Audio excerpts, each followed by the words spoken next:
بسم اللہ الرحمن الرحیم۔ السلام علیکم ورحمۃ اللہ وبرکاتہ۔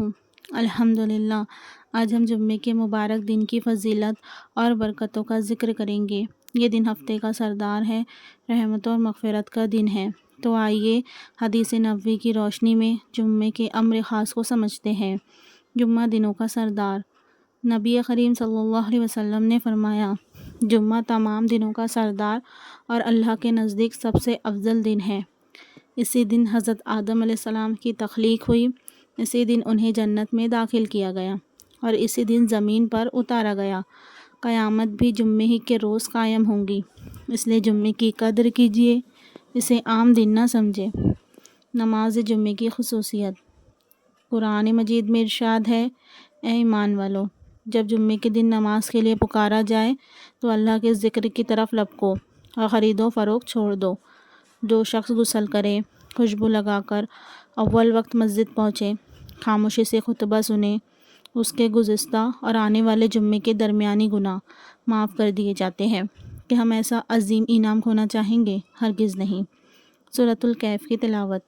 حضور صلی اللہ علیہ وسلم نے فرمایا، جو جمعے کے دن سورۃ الکہف کی تلاوت کرے اس کے لیے 2 جمعوں کے درمیان نور چمکے گا۔ تو آئیے اس جمعے ہی سے سورۃ الکہف کی تلاوت کو اپنا معمول بنا لیں۔ درود پاک کی کثرت۔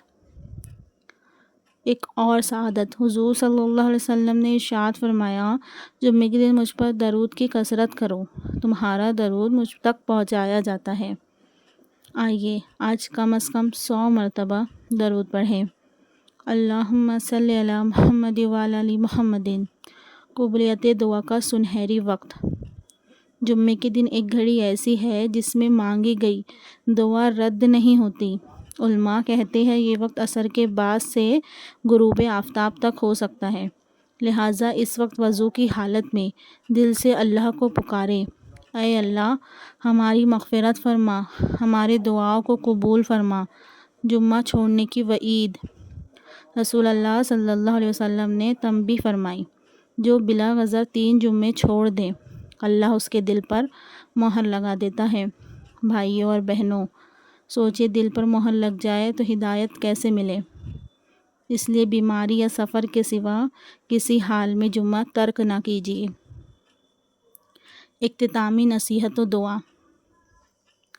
آئیے اپنے دلوں میں ارادہ کریں، نماز جمعے کی پابندی، سورۃ الکہف کی تلاوت، درود شریف کی کثرت اور عصر سے مغرب کے بیچ دعا کا اہتمام۔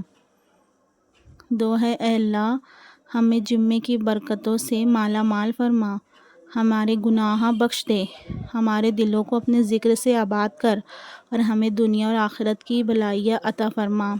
آمین یا رب العالمین۔ السلام علیکم ورحمۃ اللہ وبرکاتہ۔